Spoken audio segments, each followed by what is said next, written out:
Hello everyone, very warm welcome to my channel which is simple living with Shikha. आशा करती हूँ कि आप सभी लोग बहुत बहुत अच्छे होंगे और अपने अपने घरों में एकदम स्वस्थ और सुरक्षित होंगे। एंड आई होप आप लोगों ने मेरा जो प्रीवियस वीडियो है वो देख लिया होगा, जिसके बारे में मैंने आपको बताया था, मेरी 7 मंथ प्रेगनेंसी स्टोरी जिसमें मैंने बताई थी। अगर नहीं देखिए तो आप लोग पहले वो वीडियो देखिए, देन आप ये वाली देखिएगा। तो चलिए, आज की मैंने जैसे कि पहले ही वीडियो में मैं प्रॉमिस किया था कि मैं अपनी नेक्स्ट वीडियो लेकर आऊँगी अपनी डिलीवरी स्टोरी।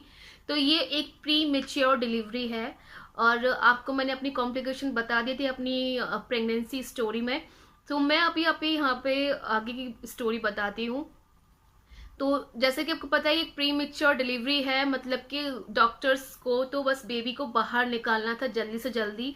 तो इसीलिए मेरा सिजेरियन हुआ था, मेरा सी सेक्शन से मेरा बच्चा हुआ ऑपरेशन के थ्रू। नॉर्मल डिलीवरी नहीं हुई। और अगर किसी की कोई और वजह से 7 मंथ में डिलीवरी होती है तो वो नॉर्मल भी हो सकती है, और डॉक्टर जो है आर्टिफिशियल पेन देते हैं, इंड्यूस करते हैं उनमें, और कुछ टाइम तक वेट करते हैं। लेकिन मेरे साथ ऐसा कुछ भी नहीं हुआ था, क्योंकि मेरे केस में ऐसा था कि हमको बेबी को जल्दी से जल्दी बाहर निकालना था सेफली। इसीलिए मेरे साथ कोई भी नॉर्मल डिलीवरी वाला कोई भी चीज़ मेरे साथ नहीं हुई। ना मुझे कोई आर्टिफिशियल पेन दिया गया, ना ही कुछ। बस डॉक्टर की टीम को सबसे पहले रेडी कर दिया गया। जब तक मैं हॉस्पिटल में, जैसे मैं सुबह 9 बजे पहुंची, मुझे एडमिट किया क्योंकि मैंने नाश्ता किया हुआ था, इसलिए उन लोगों ने काफ़ी देर तक वेट किया और मुझे ग्लूकोज वगैरह देने लगे, और अपना वो जो कैनुला होता है ना वो लगा दिया। ये सब चीज़ें मेरी हो गई थी। पेपर वर्क जो होता है वो सब होने लगा। और जिस हॉस्पिटल में मेरा ऑपरेशन होना था और मेरी डिलीवरी होनी थी, उस हॉस्पिटल में ना बेबी के लिए एनआईसीयू नहीं था। तो मेरा पूरा जो मेरी जो पूरी प्रेगनेंसी है ना वो उन्हीं डॉक्टर के हाथ में थी। तो मुझे लगा कि मेरा ना जो डिलीवरी वो उन्हीं के हाथों होनी चाहिए।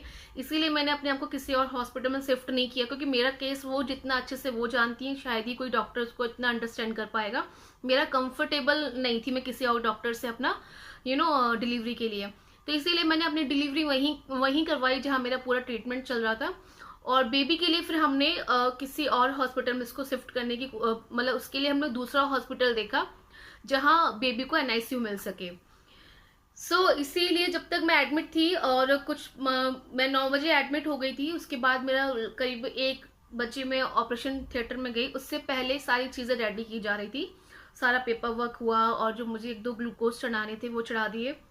सो पहले ही डिलीवरी से पहले ही पूरी टीम को रेडी कर दिया गया था बेबी के लिए। तो जो बच्चों के डॉक्टर होते हैं उनकी पूरी टीम आ चुकी थी, उनकी एम्बुलेंस आ चुकी थी, सब कुछ रेडी था। और सब कुछ वो रेडी था, इधर मेरे डॉक्टर रेडी थे मेरा सिजेरियन करने के लिए, और जो एनेस्थीसिया वाले डॉक्टर होते हैं वो भी। तो फिर मुझे लेके जाया, फिर पहले तो मुझे आईसीयू में रखा गया था, उसके बाद मैं गई ओटी में। तो मैंने अपनी लाइफ में पहली बार ओटी देखा था, जब मेरा खुद का अपना ऑपरेशन होना है।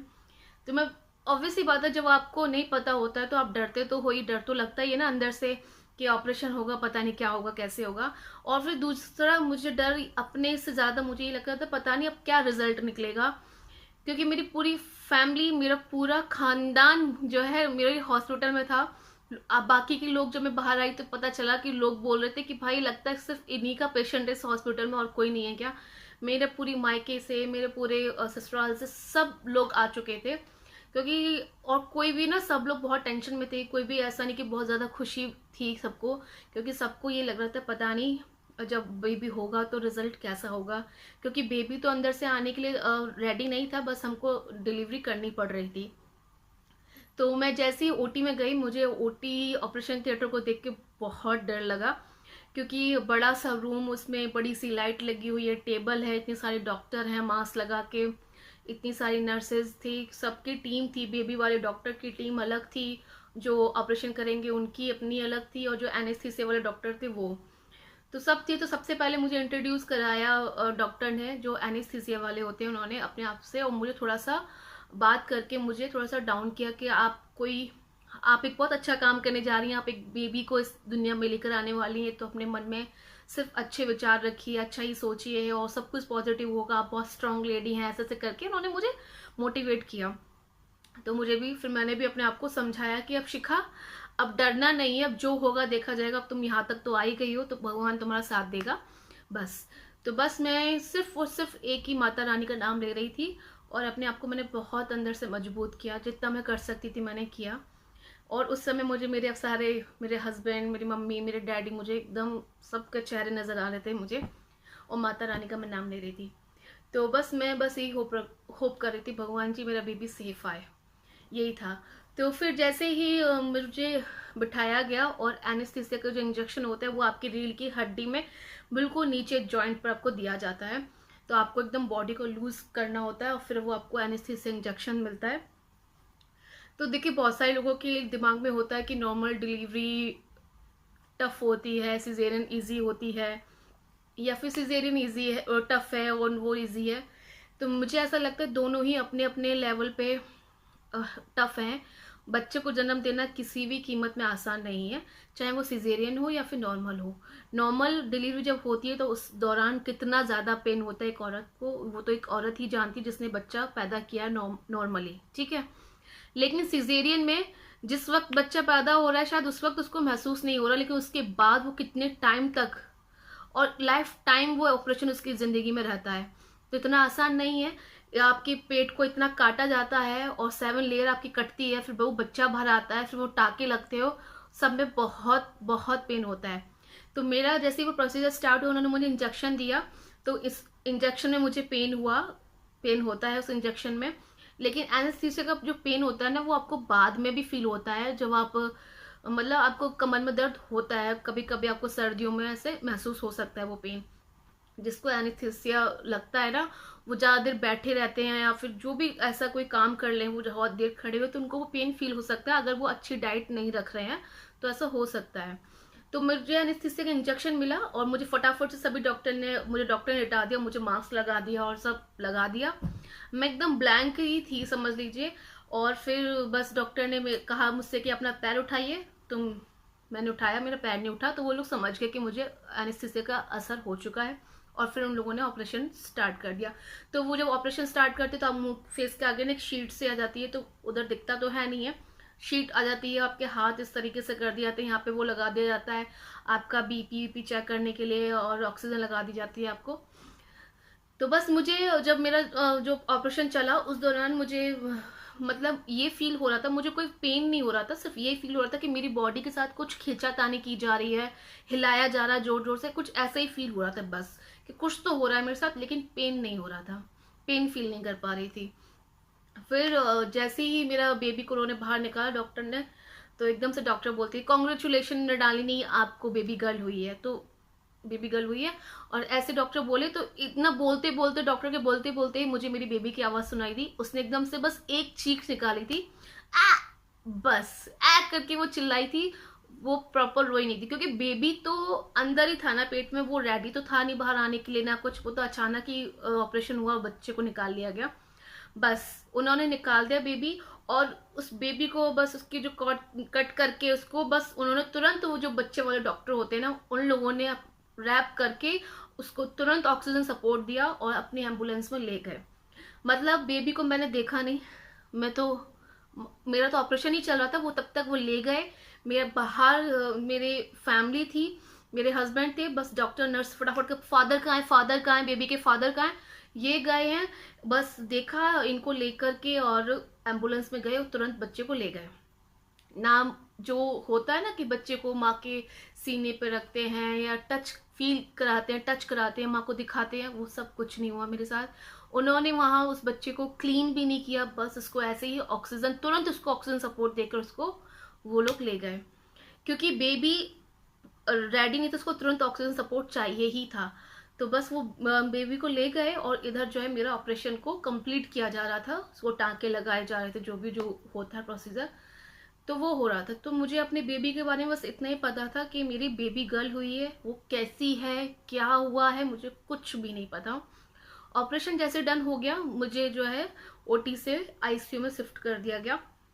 और आईसीयू में आप होते हो, और कोई भी नहीं होता है, नर्स होती है, तो आपकी फैमिली वाला तो कोई मिलती नहीं है।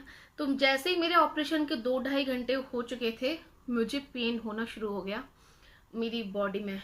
और सबसे पहले जो मुझसे मिलने आई थी मेरे ऑपरेशन के बाद, तो फिर मेरी फैमिली मेम्बर्स मुझसे मिलने आए। एक एक करके 2 या 3 मेरी मम्मी आई थी और मेरी मदर इन लॉ आई थी और मेरी बुआ जी आई थी, तो सब ने मुझे फ़ोन में जो है बेटू का फ़ोटो दिखाया, शिविका का, कि देखो। तो सबने मुझे फ़ोटो दिखाया, तो तब मैंने शिविका को देखा और बहुत ही प्यारी हेल्दी बेबी थी शिविका। गोलू मोलू सी एकदम, बहुत बहुत लाल टमाटर जैसी, बहुत प्यारी थी। तो मैं एकदम से, मुझे बहुत पॉजिटिव फील हुआ। लेकिन बस 2-2 मिनट के लिए मिलने दे रहे थे, बात तो कुछ नहीं, बस मम्मी मम्मी मेरा हाल चाल अब सब लेके चले गए। और फिर पूरी रात मैं उसी आईसीयू में रही। फिर मुझे पेन हुआ, फिर मुझे पेन किलर दिया जाने लगा। मेरे बार बार ना मेरा जो बैटरी फुल, स्टोरेज फुल हो जा रहा है फ़ोन का, तो मैं डिलीट करके फिर बना रही हूँ वीडियो। तो शिविका तो अपने हॉस्पिटल में थी, एनआईसीयू में, तो मुझे तो कुछ पता ही नहीं था। मैं जैसे ही ओटी से आईसीयू में शिफ्ट हुई, उसके बाद मैं नेक्स्ट डे जो है अपने रूम में शिफ्ट हुई। मैंने भी एक अपना लिए प्राइवेट रूम लिया था, बिकॉज मेरी फैमिली मेम्बर्स थोड़े ज़्यादा मुझसे मिलने मिलने वाले थे।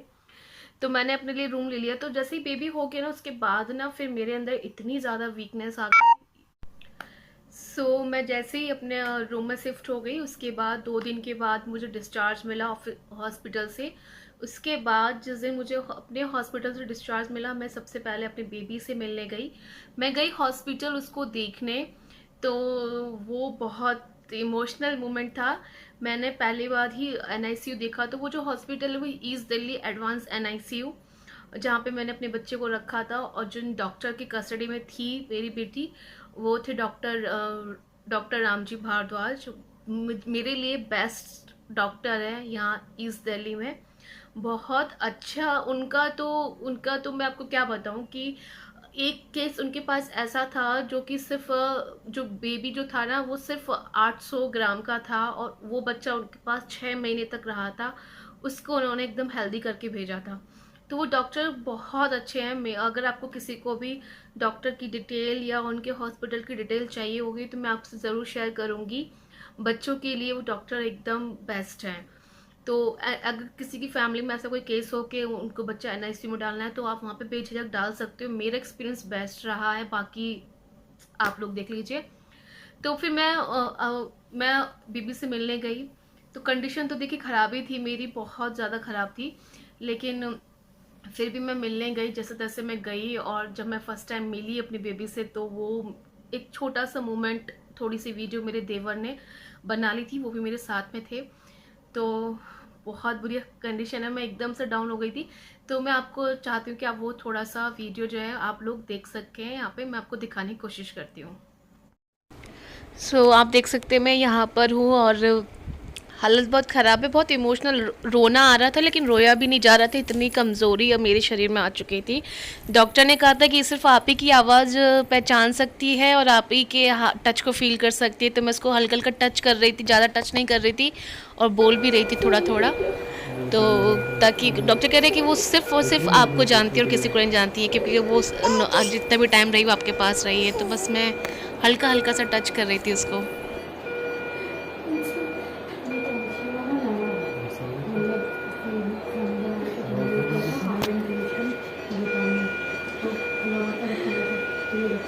आई होप आपने वो वीडियो देख लिया होगा। वो उस टाइम की झलक है जब मैं उससे पहली बार मिलने गई थी।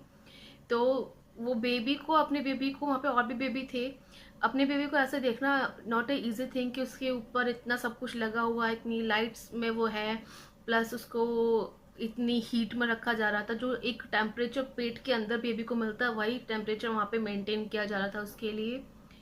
और ऐसे ही बस वो पड़ी हुई थी, तो उसको देख के मेरा तो एकदम दिल ही बाहर आ गया था। इतनी सारी नलियाँ, उसके मुंह के अंदर नली, सब जगह नली नली, कैनुला लगा हुआ था उसके हाथ में। तो मैं बस देख के, बस मैं इनका कितना पेन वो बर्दाश्त कर रही थी। उस वक्त छोटी सी बच्ची माँ के पेट से बाहर आई है और इतने पेन में है, अपनी माँ से दूर है।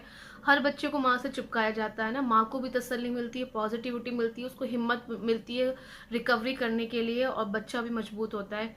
लेकिन वो चीज़ मुझे नहीं मिली। तो अब फिर ठीक है, मेरी बच्ची पूरे 10 दिन तक उस हॉस्पिटल में रही। 10 दिन के बाद वो जो है, और वो जो 10 दिन थे वो बहुत मुश्किल भरे दिन थे हमारे लिए, क्योंकि 10 दिन में बिल्कुल अलग थी बच्चे से।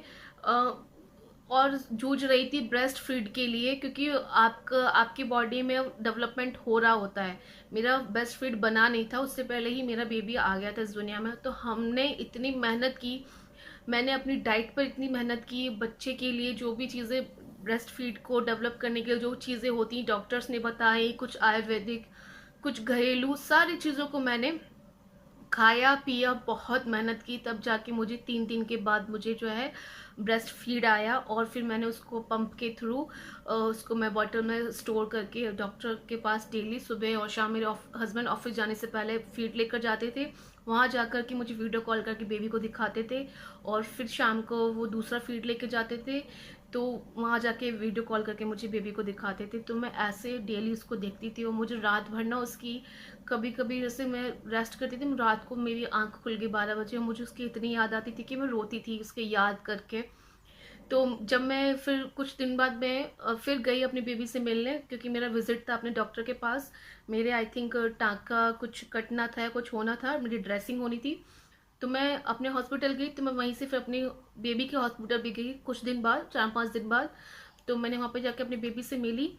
तो तब डॉक्टर ने उसको मेरे पास दिया। तो जब मैंने उसको देखा था वो, लेकिन जब वो 10 दिन वहाँ डॉक्टर के पास रही ना, तो वो जितनी भी उसके टेस्ट हो रहे थे सब चीज़ों को उसने क्रॉस कर दिया, और वो अच्छे से हुई। तो ये सब चीज़ें चलता रहा पूरा 10 दिन चला, डेली फीड लेके जाना, फीड लेकर आना। और जब तक मेरा 3 दिन तक मेरा फीड नहीं आया था, तो उससे पहले जो बेबी जो है फार्मूला मिल्क पर ही थी, उसको डॉक्टर फार्मूला मिल्क देते थे। बस अगर पता है, ये बहुत तो सबसे बड़ा जो प्रॉब्लम आता है ना, वो मुझे लगता है यही आता है जब प्री डिलीवरी होती है, कि आपका जो बॉडी वो डेवलप नहीं हो पाती है कम्प्लीटली, वो जो पूरा स्ट्रक्चर बन रहा होता है 9 मंथ तक पहुंचता है, उस पहले ही बेबी आ जाता है। तो आपको ब्रेस्ट फीड में बहुत दिक्कत होती होगी, बहुत सारी लेडीज को होती होगी। तो देखिए, अगर आप हिम्मत रखेंगे ना, मुझे तो मेरे साथ ऐसा हो सकता है, तो मुझे लगता है हिम्मत की थोड़ी सी और, हिम्मत, डाइट, सब चीज़ चाहिए होती है, थोड़ी मेहनत करनी पड़ेगी, और आप ब्रेस्ट फीड आपको मिल जाएगा। देखिए, कुछ माएँ ऐसे सोचती हैं कि अगर उनको एक ड्रॉप आता है फीड, एक ड्रॉप आ रहा है, तो वो एक ड्रॉप भी बहुत इंपॉर्टेंट है आपके बेबी के लिए, आपको वो एक ड्रॉप भी देना चाहिए। आप ये मत सोचिए कि एक ड्रॉप है, 2 ड्रॉप है। मेरा फीड ऐसे ही मतलब आया है, और मेरी बच्ची 1 साल की हो गई है, वो फीड करती है मुझे। तो ऐसा नहीं है कि जैसे जैसे बच्चा पिएगा वो अपने आप बढ़ता चला जाएगा, बस आपको खाने पीने का विशेष ध्यान देना होता है। सिर्फ जैसे कि शतावरी होता है, शतावरी को आपको दूध में डाल के पीना होता है। तो मैं 3-3 बार, 2-2 चम्मच एक गिलास दूध में डाल के पीती थी 3 बार दिन में। और मूंग की दाल, मसूर की दाल मैं एक एक बाउल भर भर के पी जाया करती थी। पपीता मैं डेली खाती थी। ये सारी चीज़ें हैं जो कि देसी चीज़ें होती हैं, जिससे कि ब्रेस्ट फीड बनने में हेल्प मिलती है।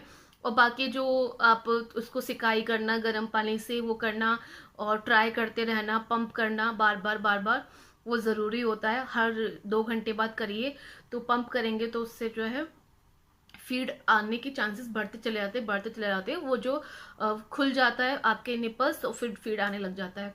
तो ये सब चीज़ें आप भी करिएगा, हिम्मत मत हारना जल्दी कि नहीं मुझे नहीं आ रहा, तो आप भूल जाएंगे। और अगर आपको 1 या 2 ड्रॉप आता है, तो आप डेली अपने बच्चे को फीड देने से पहले खुद मतलब अपना फीड दीजिए। वो थोड़ा भी अगर सक करेगा, थोड़ा भी आएगा, वो थोड़ा भी उसके लिए बहुत ज़रूरी है, बहुत अच्छा है उसके लिए, बहुत ज़रूरी है ब्रेस्ट फीड, मदर फीड जो भी उसको मिलेगा। तो ये सब चीज़ें करिए। तो मैं आपको बता रही थी कि मैं जब रात को मुझे कभी आँख खुल जाया करती थी, तो मैं रोती थी। तो मुझे जब मैं मिलने गई ना दोबारा, तो वहाँ की नर्सेज ने बताया कि आपकी बेबी ना रात में बहुत रोती है, बहुत चिल्लाती है, बाकी बच्चों को जगा देती है, दिन में सोती है और रात को जागती है। मैंने कहा अच्छा। तो मैं ऐसे रो रही थी ना उसको देख के, तो नर्स बोल रही थी आप बिल्कुल मत रोइए, बहुत शैतान आपकी बच्ची है, जब आपके पास आएगी तो आपको बिल्कुल भी रेस्ट नहीं करने देगी, इसलिए अभी आप रेस्ट करो अच्छे से, आप बार बार मत आओ उसको देखने, क्योंकि अभी आप वीक हो।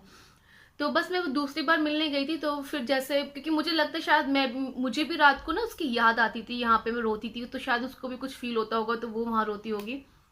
तो जैसे ही फिर वो बच्ची यहाँ पर आ गई, जब मुझे पूरा उसका वहाँ पे ड्यूरेशन हो गया, पूरे 10 दिन वो वहाँ पे रही, और फिर जब डॉक्टर्स ने उसको हमारी गोदी में दिया, वो मैं आपके साथ थोड़ा सा शेयर करूँगी। वो भी मेरे पास वीडियो है छोटी सी, आई होप आप सभी को अच्छी लगी। तो अभी आप पहले वो वीडियो देख लीजिए। जैसे 200-200 रुपये वाले लोग हैं, ये 200-200 रुपये वाले लोग हैं, 200-200 रुपये वाले लोग हैं, सामने वाला दो। सो आपने वो वीडियो देख ली जब वो बेबी मुझे फर्स्ट टाइम मिली, तो हम लोग बहुत खुश थे। हमारे घर में वेलकम हुआ उसका, हम लोग वेलकम करके उसको अपने घर पे लेकर आए, लेकिन बहुत सारे प्रिकॉशंस के साथ में लेकर आए। प्री मेच्योर बेबी को हैंडल करना कोई इजी टास्क नहीं होता है। तो अगर आपको चाहिए कि प्री मेच्योर बेबी को कैसे हैंडल किया जाए, क्या करना चाहिए उनको अपने घर में, हम उसको कैसे देखभाल कर सकते हैं, मदर और बेबी दोनों की, तो आप ज़रूर बताइए कि मैं अपना नेक्स्ट वीडियो इसी के ऊपर बनाऊंगी कि प्री मेच्योर बेबी की आप केयर कैसे करें घर में। हम लोगों ने सबने मास्क लगा रखे थे, डॉक्टर्स ने बिल्कुल बोल दिया था कि एकदम माँ और बच्चे को ही एक रूम में रखना है, किसी को नहीं आना है इसमें, एकदम मतलब बहुत उससे। तो मैंने पूरा इन सब बातों का ध्यान रखा। लेकिन अब आप सोचो कि आपका बच्चा बिल्कुल भी बीमार ना पड़े तो ऐसा नहीं हो सकता है, लेकिन पूरा जो 1 साल होता है प्री मैच्योर बेबी के लिए वो बहुत ही डिफिकल्ट होता है, क्योंकि हर मौसम उसके लिए एकदम नया है और हर मौसम में उसके साथ चेंजेस होंगे। और जैसे जैसे उसकी एज बढ़ेगी तो उसका फीड चेंज होगा, कुछ भी होगा, तो कोई चीज़ को सूट कर रही है या नहीं कर रही है, ये सब चीज़ें होंगी। आपको इन सब से डील करना पड़ेगा, तो अपने आप को थोड़ा मजबूत बनाना पड़ेगा। और आज शिविका पूरे 1 साल की हो चुकी है, तो एकदम हेल्दी है, एकदम बढ़िया है। जब प्री मेच्योर बेबी आपके पास आता है ना, तो वो स्टार्टिंग में ना, क्योंकि वो ऑब्वियसली बात है, वो उतना वो 18-18 घंटे सोएगा 24 घंटे में से, तो ऐसा नहीं है कि उसको वो भूखा भी होगा तो भी वो सोता ही रहेगा। तो डॉक्टर्स ने मुझे बताया था कि उसको उठा उठा के हर 2 घंटे में उसको फीड देना है, तो वो मैं करती थी। और फिर धीरे धीरे वो एकदम से जब वो घर पे आई 10 दिन के बाद, तो ऐसा नहीं कि तुरंत मेरा दूध पीने लगी थी। खुद से मैं पंप करके निकाल के अपना दूध उसको स्पून के थ्रू देती थी, क्योंकि वो, और लेकिन पहले मैं उसको अपने ही सीने से लगाती थी। फिर धीरे धीरे करके उसके 3 से 4-5 दिन बाद, 5वें या 6ठे दिन उसने जो है मेरा दूध खुद से पीना शुरू किया था। तो ये सारे चैलेंजेस जो है ना, वो एक प्री मेच्योर बेबी के साथ में एक प्री डिलीवरी माँ को झेलने ही पड़ते हैं, चीज़ें आती ही आती हैं। तो बहुत सारे प्रिकॉशंस होते हैं, वो आपको फॉलो करने ही पड़ते हैं। बट इन द एंड सब कुछ अच्छा रहा। बेबी घर आ गए, हम लोग सब लोग बहुत खुश थे।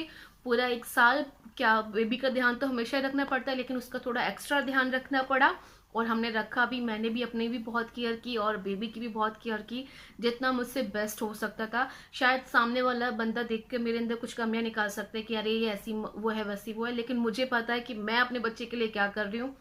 मैंने अपना पूरा 24 घंटे अपने बच्चे को दिए हैं, और कम्प्लीटली बिल्कुल भी अपना जैसे, मतलब मैं अपने आप को बिल्कुल ही साइड कर दिया था, बाकी सब चीज़ों को सिर्फ और सिर्फ मैं और मेरा बेबी, बस मैंने यही देखा। तो आई होप आप सभी को मेरा ये वीडियो अच्छा लगा होगा, और हो सकेगा तो मैं प्री मेच्योर बेबी को आप कैसे अपने केयर करें, ये मैं आपको नेक्स्ट वीडियो दूंगी। तब तक के लिए bye bye and take care. और जो भी आपके मन में सवाल हो आप मुझसे पूछ सकते हैं, मैं यहाँ पे आपको कमेंट बॉक्स में जो है बता दूंगी सब कुछ।